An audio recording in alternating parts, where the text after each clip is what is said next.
Happy Makar Sankranti અને ઉત્તરાયણ સૂર્યનારાયણની 12 રાશિમાંથી એક રાશિ એવી સંક્રાંતિ ધર્મના સૂર્યના આધારથી 12 રાશિમાંથી એક મકર સંક્રાંતિ ઉત્તરાયણ તહેવાર આવે છે અને એમાંથી આપણે હેપી ઉત્તરાયણ મનાય છે।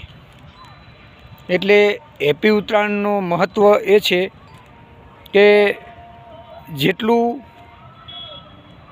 સૂર્ય ઉદય પહેલાં દાન પુણ્ય થાય અને સૂર્ય ઉગ્યા પછી પણ થાય। અને આ તહેવાર એવો છે કે જેટલું દાન પુણ્ય થાય એટલું કરી લેવું, કારણ કે 12 મહિનાની અંદર કોઈ દાન પુણ્ય ન કરતા હોય અને આ તહેવારમાં જરૂર બધાને પણ દાન પુણ્ય કરવું પડે। એટલે મકર સંક્રાંતિ તહેવાર ઉત્તરાયણ હેપી ઉત્તરાયણ કહેવામાં આવે છે। મિત્રો, આજે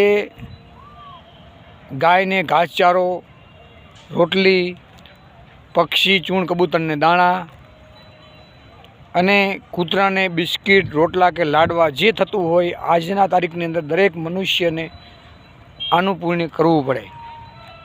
અને જે રોજના નિયમ રાખ્યા હોય એ તો રોજ આપણે રાખેલા જ છીએ। એટલે આજે મકર સંક્રાંતિ ઉત્તરના દિવસને સૌ મિત્રોને મારે આરજે ગરવી ગુજરાત યુટ્યુબ ચેનલ તરફથી ઘણા મારા વિડીયો હોય છે।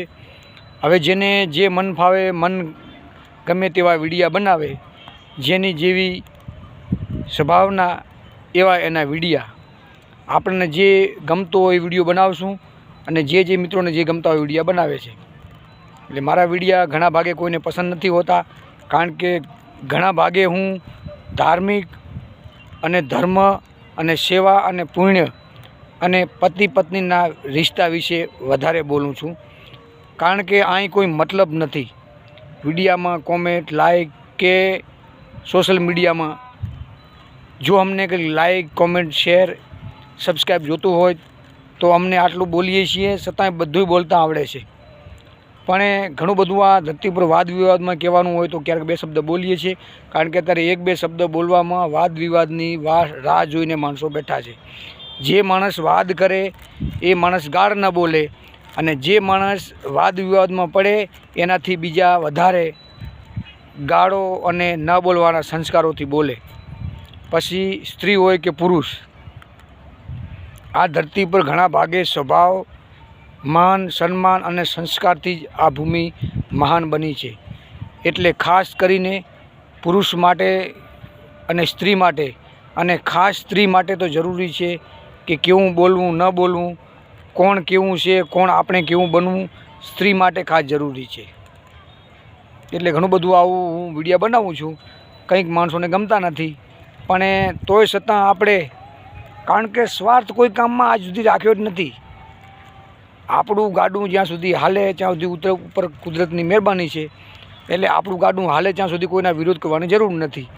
ગાડું જેથી નહીં હાલે અને જેથી આપણું નહીં હાલે તેથી આપણે બધું આપણને ફાવે છે, કારણ કે નાનપણથી જ આપણા સંસ્કાર, લોહીના ગુણ એવા છે કે લગભગ દેવી દેવતાઓ અને દેવસ્થાને જ આપણું માન સન્માન આજ સુધી રાખ્યું છે।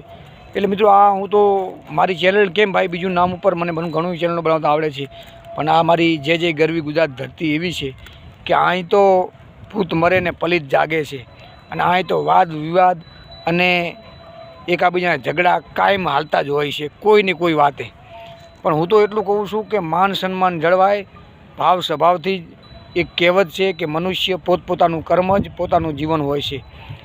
એટલે ઘણું બધું આ ધરતી પર કહીએ છીએ, પણ આપણને જો કોઈને કહેવાથી ને કે આપણે કરવાથી, જો મને ઘણા કહે છે તમે વિડીયા આવા બનાવો ને વિડીયા આમ કરો ને તેમ કરો, આપણે ભાઈ શરીર આપણું છે, શું બોલવું શું ના બોલવું આપણા ભાવ સ્વભાવ ઉપર આપણો કુદરત કાબૂ રાખે છે।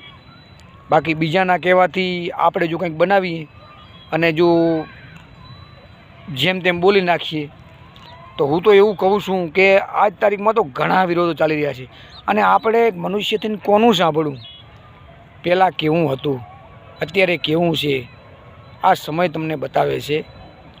એટલે મિત્રો, સમયના આધારે ચાલજો અને જીવન સૌ જીવો તો સારું જીવન છે. પછી પૈસા હોય કે ન હોય એ ખાસ કુદરત માટે ભરોસે. સમય બલવાન, સમયથી મોટું કોઈ નથી આજ સુધી.